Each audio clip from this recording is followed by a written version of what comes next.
Hi, everyone. I'm live with Amy Nicholas.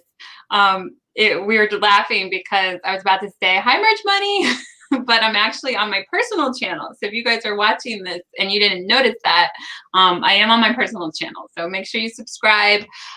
This year we kind of decided, or I decided that I really want to try to keep Merch Money merch and print on demand related, and I keep finding myself adding all this other stuff because I'm interested in other stuff. So I'm like, okay, anything that's not print on demand related we'll put on my own channel.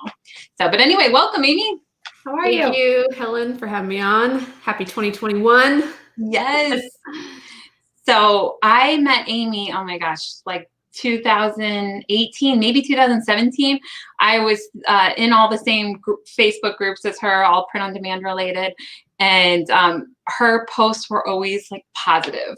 I can't even remember what was going on, why everyone's posts were negative, but something was happening with merch. I think merch, for anybody who knows Amazon or merch, there's ups and downs. Like they do ridiculous things sometimes. I'm pretty sure they were throttling people. Like people were feeling like their designs were not showing up, or they were showing up as dogs or whatever. So I think that's what was going on at the time. So it made it very clear. It was like negative, negative, negative, positive.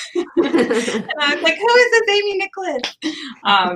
So I randomly decided to start Merch Money in 2018. And I just messaged anyone that I felt like was a positive person who was doing merch. And Amy was one of those people. So Amy helped start Merch Money back in 2018. And now you've gone on to do all kinds of stuff. Yeah. So I believe I was on the show for about a year, if I remember. Yeah, roughly. Okay. Yeah, almost a year. I was only doing merch by Amazon at the time, and then, gosh, I can't remember. I think I started KDP, which was Create Space, at the beginning of 2018, I think it was. So somewhere in there we met, and but I had just started on that. And then it became KDP Print, later on. We were all so new. So I was only at tier 2000. You hit tier 4000 like right before the show. So you were at 4000 when we started. But I mean, now I don't even know what you're at now. I'm at 20,000. I don't know. I'm at 20,000 on merch. I probably would have been higher, but I took the focus and put it on KDP because I saw the results. That's what I did too. Like my goal had been to hit 10,000. So once I did that, it kind of like went to the back burner and I focused on other things. But anyway, still, so we've had that growth, and then just neither one of us were on YouTube until that point. So you started doing a daily, like you were doing daily YouTube videos for like 9 or 10 months straight. I did. It was amazing. Monday through Friday, Facebook Live every single day, and then I waited several months before I even posted it to my YouTube channel, which is just my name, if anybody's wondering. And now I've got like 500 videos somehow. I never even tried to keep track, honestly. I just kept putting up stuff. I remember because you were doing the Facebook Lives on your own page or your own whatever profile. Your own profile. Yeah, you didn't even have a page yet. So your own profile. And I was like, oh, you should share them to Merch Money. And you're like, oh, I don't know. It was all new. Like, it's so funny. And it's only 2021. So it hasn't been that many years, but just so much has changed, like with our own confidence level and our own mindset, basically. So that can lead into mindset. At the time, you were nervous to, first of all, I was nervous to start Merch Money. I was like, there's no way I can do this.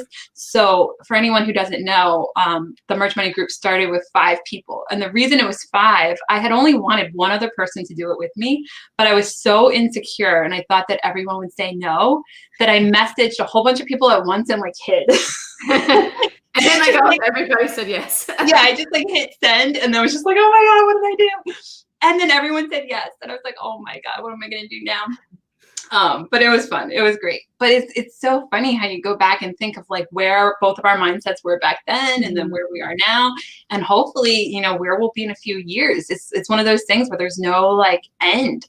Do you ever watch Undercover Billionaire? I actually just heard about it yesterday, and I was in the Clubhouse chat room with Grant Cardone, and I was like, wait, he has a show? Like, I didn't even know. Well, I posted it today in Merch Money, and it's the same kind of thing, like seeing their mindset compared to my mindset, I'm like, man, I can't, it's so exciting to see like how far you can go. It's one of these things that just doesn't end. You can keep working on mindset your whole life, and there's no like max. No finish. That's so cool. It's like we're so limitless of what we can really do. But it sometimes it can take a while to get there. You can't just, I mean, some people they can go from, a low mindset to a really high mindset very quickly. But if you're like me, it's just every year a little bit better, a little bit better. Yeah. So that leads into mindset. Tell us about your journey with mindset. Yeah, I remember like when I first met you, I think I had just been following a guy named Wesley Virgin on YouTube for maybe like, I don't know, like almost a year, something like that. And I was really like following his advice, and the guy is just like totally blowing it out of the park now, multimillionaire and stuff. And he already was then. And so I was just like, let me pick one person. And that's one of the keys to this. If you really want to be hitting some goals, and I actually call them targets for 2021, I highly recommend picking like one person to just hone in on, that you want to be like them. You want their lifestyle, you want their income, you just like really resonate with what they're saying. Like, don't just listen to everybody. Because you can get caught up in that entrapment of a lot of confusion, a lot of voices talking in your head. And when I first started studying personal development, that's what I did. Like I wrote out like 100 people's names who I was going to read their books, listen to their audios, all this stuff. I probably listened to about 60 or 70 of them. And then I started feeling like there was conflicting ideas in my head. One person says, oh, definitely, write your goals out, but like only do it once and then never look at them again. I was like, wait, what? And then another person was like, make sure you write your goals every day, write it out. And I would just try different things. And I was like, you know what? Like I started to realize the reason it worked for some people and not for others was because person A believed this was the method. This is what works. And it worked for me, right? Person B, no, this is what worked because it worked for me. And that was just their own belief. And so I started to kind of work on the limiting beliefs that I had, and how, especially with print on demand or like online business, you feel like you have to work a lot and you feel like you have to work hard. And I didn't like how that made me feel inside. Let me pause you right there. Sorry to interrupt, but I just had to, before we go too far, I had to backtrack a minute, because as you were talking about how you were following so many people. So I knew you then, like right around that time, you were still following all those people. And I remember you saying to look at their lives. So you were like, well, Tony Robbins, he travels all over the world and he does speeches and he's like on stage for days at a time or whatever it was. I don't remember who you were talking about, what you were saying. But you're like, I don't really see myself doing that. I don't really want that life. And so you're going through each person and you're like, but I don't really want that life. And I don't really want that life. And then you honed it down to like 2 or 3 people that you're like, actually, I would love their life. And so those were the people that you followed. And I'm like, what a great, I mean, it's so obvious, but at the same time, it's like, I don't do that. If the person's quote unquote successful, I'm following them. And it's like, but do I really want their life? So I think that's a very good tip that you told me two or 3 years ago, where you're like, look at their life. Like, that's funny that you remember like that far back. Is that where you want to be? And I was like, I don't know. But I think it's cool that you've stayed on that path, and you are a lot like Wesley now. And Steve Reakin is the one that's like the clearest of this, where he followed this guy, Stefan, who has Project Life Mastery. I like watching Steve Reakin. I was just like, I felt like I was watching Stefan, and I was like, oh my God, he's like transformation. He's taking like everything literally that this guy is doing, and he's literally doing exactly what the other guy is doing, and it's amazing. I mean, he's had very similar results. So there's definitely something to be said for that. So yeah, and I remember Wesley recommending the seminar audio. And it was called Your Wish is Your Command. And it's Kevin Trudeau. And long story short, he was like put in jail for extremely long period of time for what they accused him of. And he actually just got out this week. I saw your post about that. Yeah. So So this guy, I listened to his audio, and it was like freaking 13 hours long. And I was so hooked on it. I have probably listened to it like 40 times now. Yeah. I mean, 13 hours times 40, like over a few years. Yeah. And one of the important things he teaches is, who do you listen to? Mm-hmm. And he kept talking about, I mean, he talked about it for like an hour about, you know, do you listen to the person that's giving you advice down the road, like neighbor John? And, you know, does neighbor John have what you have, you know, you want to have in your life? Or are they just giving like cheap advice, right? Because advice is free, then, you know. And it's not even cheap advice. It's their advice that they're following. So it's their opinion. Yeah. Their advice is getting them to where they are right now. So do you like that or not? Like, you know.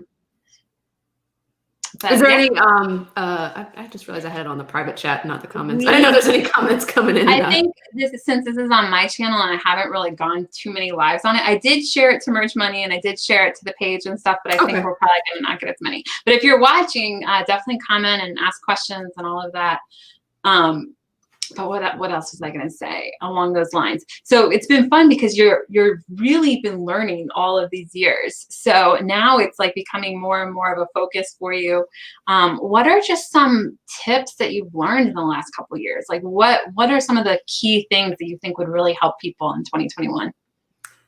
People need to make the decision that this I will do, and they need to be very clear and specific on what it is they're going to do. Set a target. I recommend setting a target that excites you, makes you feel like, yeah, you know, but not so over the top that you don't believe in it.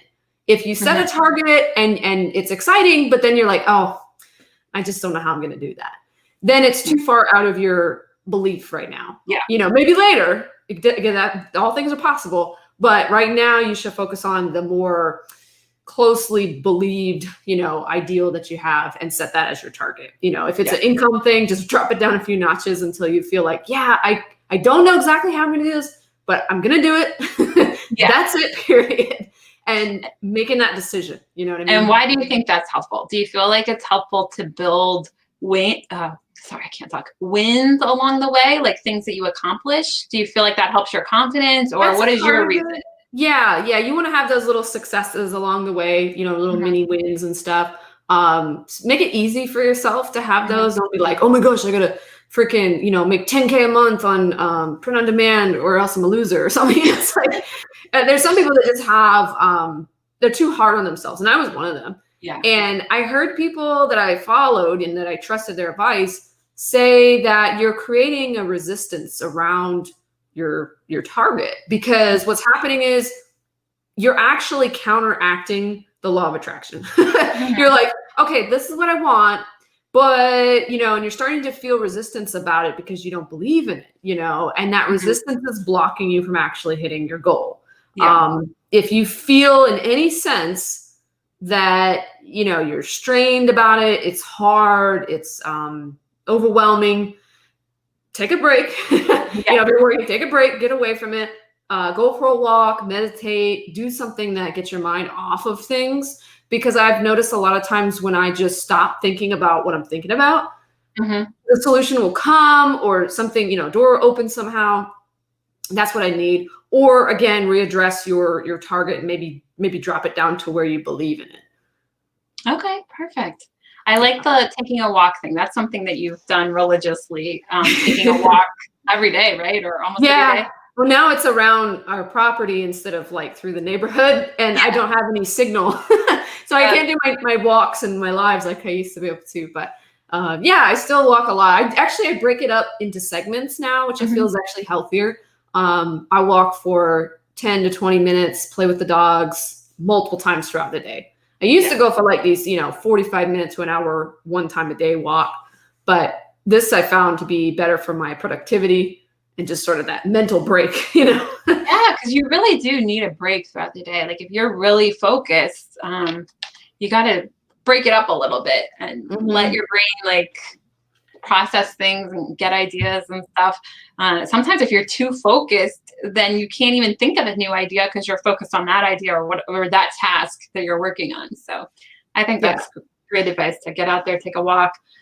Plus, and quit taking like life so freaking seriously. When I met you, and just before that, like 2017, I was taking everything like super serious. Yeah. And a lot of people out there, again, who do you listen to, are telling you, get serious about your goals and make sure you work hard and hustle and grind, or you don't really want it. Well, if you're too serious, there's no fun in it. There's no enjoyment.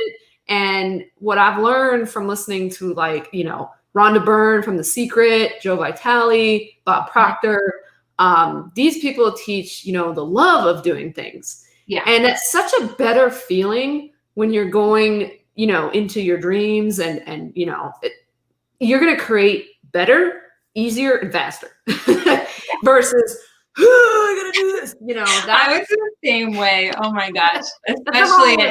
Especially in high school and college and like early 20s, like it was just so serious. Everything was so serious and so rushed. Like I had to get a house right away. So I was like 24 years old buying a house. Like I didn't even know what I was doing. And it was not crash. It was one of those things where you're just like, oh my God, could I have just been normal and waited like 2 more years? I would have bought it at the like lowest price you could have bought.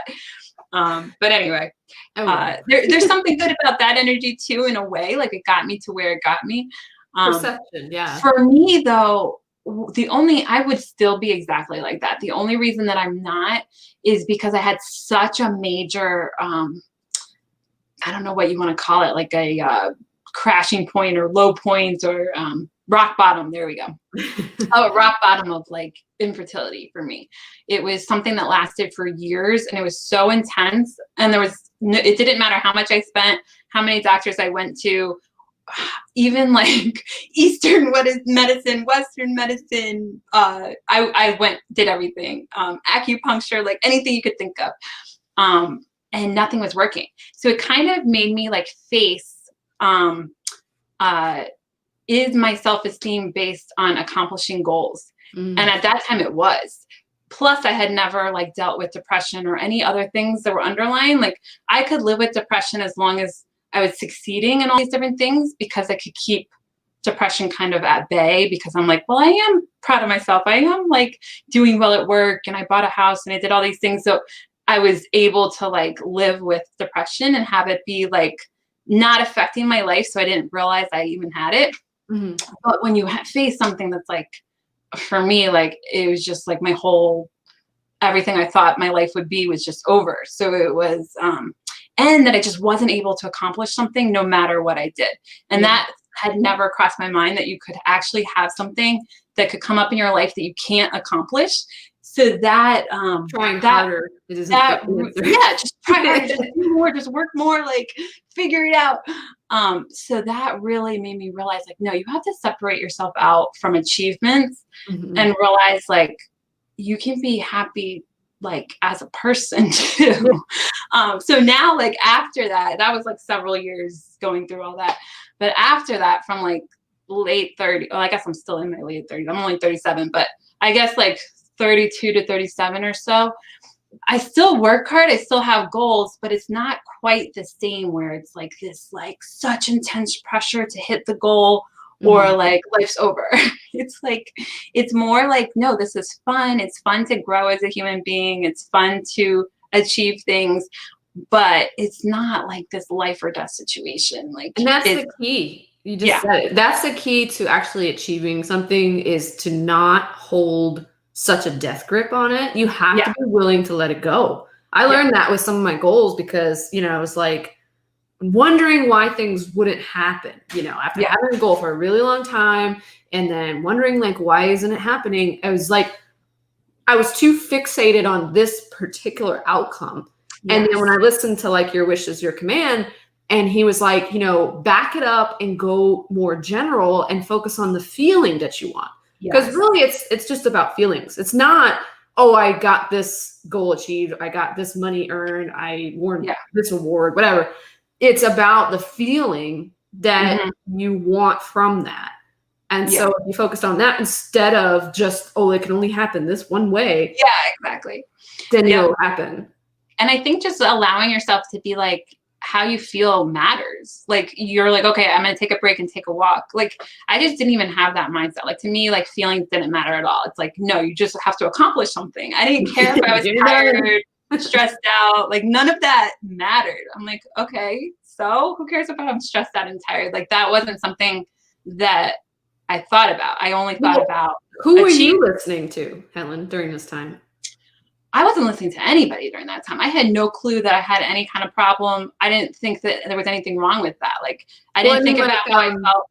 Who was around you? Like your peers? Like somebody must have been telling you to work harder. I grew up with a family that just they went to college and they like it was just sort of the way it was. Like I was in growing up. Yeah, I was in AP classes. I was surrounded by people who wanted to have like perfect transcripts to get into the perfect school to do who knows what. Like it was just very overachievers. Yeah, it was just these little like benchmarks where you had to do this and you had to do that, and then like you had to do it well at work so you could get promoted, and it was just these little steps of like, oh, I gotta achieve. And I didn't think anything was wrong with it at all. And then it finally started realizing how serious of a problem this was when I faced infertility, because I was spiraling out of control. Like the idea of not being able to get something was like killing me. Before it was just like I could live being stressed out and overworked and everything because it was manageable. It wasn't like out of control. But as soon as I couldn't actually achieve what I was trying to achieve, it was like no self-esteem, like world's over, terrible thing. So I had to like crash pretty hard. And then I started realizing, wait, there's self-development people out there. Like I didn't even know. I had never heard of Tony Robbins. I didn't even know it was a thing. Like self-development was not on my radar at all. And it didn't get on my radar. I actually first was just worried about finance. And I was like, I had done pretty well at my job. And I'm like, what should I do with this money? Like, how should I invest? And I read Rich Dad, Poor Dad, which led me to learning about passive income, which led me to getting on Amazon, because I think Chris Green and a few other people were using the word passive income somewhere in their videos. So I found them. And then eventually just from that, being around entrepreneurs, I started learning about self-development. I started following people. So it's been this gradual like introduction to self-development the last 5 to 7 years. And I kind of was the same as you. I just listened to everybody, which I don't think is necessarily bad in the beginning because you have to at least be exposed to the ideas. Because I was so far out of it. I wasn't exposed to any of these ideas. I had never heard of law of attraction. I had never learned about anything except work hard, do well at school, get a job, do well at the job, have kids. End of story. Retire. Retire. And I was fine with that. Like I was on that path full force. And then it was just like, this path is not working for me. I'm stuck. I cannot. Most people, like that's where they are. They're in the comfort zone. They don't know what they don't know until they hit something like an emotional block, pain. I mean, for me, it was the frustration of having the day job, because at first I just wanted to earn money on the side, like a side hustle. I didn't even know that was like something you could think about, that there was a life without the frustration. Like it never even occurred to me. None of this would have ever occurred to me if I hadn't gone through it. I just thought that's like how life works. You're stressed out and you work hard and you work your way up in a company. Like to me, it never would have even occurred to me that I could live a life where you don't feel stressed out. That wasn't even something to enter my mind. I just thought, like your listeners are understanding that you can choose the life to have, that you don't have to follow what everybody around you lives. I didn't know that either. I just thought like you get a job and you work hard at your job and you work your way up in a company and you have kids. Like that's what I thought. In regards to like, who do you listen to for this year, for people that really want to make a change, make an impact, make more money, whatever, you need to get rid of your current friends. And I know that's like a slap in the face for some people. No, I've been best friends with so-and-so for like 20 years. Yeah. Well, that's the problem, because you're stuck in that old beliefs, old mentality.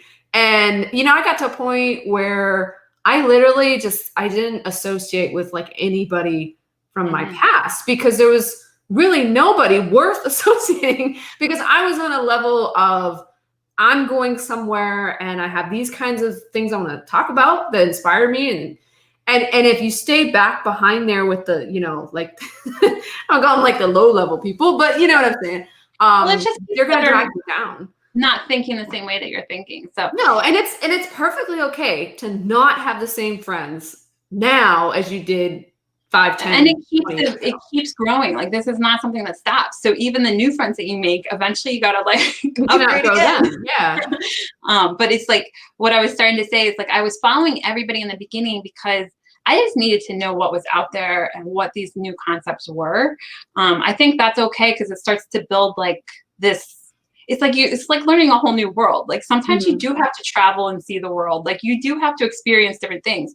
But at some point, like whenever you're ready, I think your advice is perfect about like narrowing it down to the people that you really want to be like. Because now now you're past the learning phase and you need to start taking action and like really changing your life. And I think if you are taking action, you want to make sure you're taking the action that is going to get you the results you want. So following people that align with how you're thinking. I've been, I think I haven't quite narrowed it down to one person, but the person that I most resonate with, I think, is Ed Milet. I really like him. Okay. I know who he is, but I've never really listened to him at all very much. So but good for you. He was into finance and his company, I think it was Financial Advisors, I'm pretty sure. I could be wrong, but I'm pretty sure the way he made all his wealth was Financial Advisors. And I kind of had that too, because I was in the business school in college learning all about finance and stuff. And then I was worked at a bank and worked as a loan officer. So I was kind of in the world of finance, not quite the same way as him, but your interests are similar, which is dealing helpful. with large amounts of money and helping people make big financial decisions. And that helped me in the beginning too. Like that gave me enough money to like be more willing to just kind of quit and start something new because I had a cushion. So I think with him, know, like what I would suggest if that's your guy. So listen or like watch his content like 8 hours a day. Yeah. Literally. Like, because you think about it, you're around other people multiple hours a day, right? Maybe not the successful people you would want to be around. Yeah. You need to like double down on the people you want to become. And literally, like I had YouTube playlists 7, 8, 10 hours long of like Wesley stuff. And I was just like listening to it constantly. Yeah. And you said I'm like him now. I'm like him with that. And then with it continues the similarities because then he lost his dream. So I lost my dream of having a kid. He lost his dream of being a baseball player. And he was totally didn't know what to do for a while because it knocks you like out when you like no longer have a purpose and you feel like, especially when you're young. So he was like got injured. He was, I don't know, 20 years old or something. And like with me, I was like 25 years old. So it's like, it feels like you have so much more life and it just feels completely blank and empty. Like, what am I supposed to do with the next 75 years? And like, as you get older, you're like, that's a great problem to have. But at the time, it's terrifying being like, okay, I have already lost all my dreams and hope in my life. And I'm only 25 years old. And for him, he was 21 or whatever it was. So he had to like try to build a new purpose, which is hard. And so for him, he worked with kids at like this home, like these, I don't know what you call it. I guess kind of like foster kids, but like they had like some kind of boys school or something. So he was helping all these kids that had dealt with abuse and all these different problems. And it gave him purpose because he was helping them and changing their life and being there for them. And it kind of helped him get over his depression of not being able to be a baseball player. He's like, oh, I actually like helping people. It's not such a bad purpose. Yeah. So it kind of gave him a new purpose. And then once you have that purpose again, then you can kind of like hit the ground running and do something else. But whenever your purpose gets taken away, it's you can get knocked out for a while. You have to realize too the language that you're talking about it in. Like instead of saying like it got taken away, say like, well, I pivoted, you know, and I found this new opportunity. And I noticed from listening to people that are way wealthier that's something that they will reframe and make it sound so much better. And it instantly, when you talk like that, you just feel better about the situation. Even if it's something really bad happened in your life, you could say, you know what? Like, I mean, I remember having a tough year in 2017 and I was like, man, what the heck? Like, you know, highs and lows of entrepreneurship, right? But I felt like it was a big, you know, drop off, right? In the roller coaster. And I remember telling myself that I have to come through this, and I have to come through this shining, because I know there's a reason that I went through this, and I'm going to share my story, and I'm going to help somebody else go through it. In fact, I'm going to help a lot of people, because I, had to give myself a reason for things to be not so sucky, and it really helped. Not immediately, but it helped me feel internally better, just kind of telling myself that, like, no, you're not going to stay here. You're going to go up, and you're going to keep going up, and you're going to help others along the way. Yeah. And I think that's a very good point. Words really matter. And I think when I'm talking about the past, I use words that I would have used in the past, because it's still that's how you feel when it happens to you. So that's how he felt. That's how I felt, because we don't know these things yet. Like, he didn't know everything happens for you, not to you. That's what he says now that he's 50 years old and, multimillionaire. Like, that's the words he used now. But at the time, it felt like your life's over. And that's that's how it felt for me. Like, I didn't know personal development. I didn't know any of it. I just felt like, totally abandoned, like God hated me. And it felt awful. So if you're feeling like that, that's how it feels. Like, when you hit rock bottom, you're not thinking these positive, wonderful thoughts. You're thinking like you have no hope and no future. But it's not true. Like, there is. I was just gonna say, I gotta run pretty soon. But was there any comments, or do you see anybody posting on the group? Okay. No, you're good. Well, we can wrap it up. That was it. Maybe get some replay comments or something. Yeah. Yeah. And if you guys, if you want to follow me on YouTube, like I said, I'm under Amy Nicholas. Facebook, same. Merchmoneymaster.com is my website. I help publishers with KDP. We do kits for them to get them squared away, making their low content books. So that's me. All right. Awesome. Well, thank you for coming on today. Yeah. Thanks, Ellen. All right. Bye, everybody.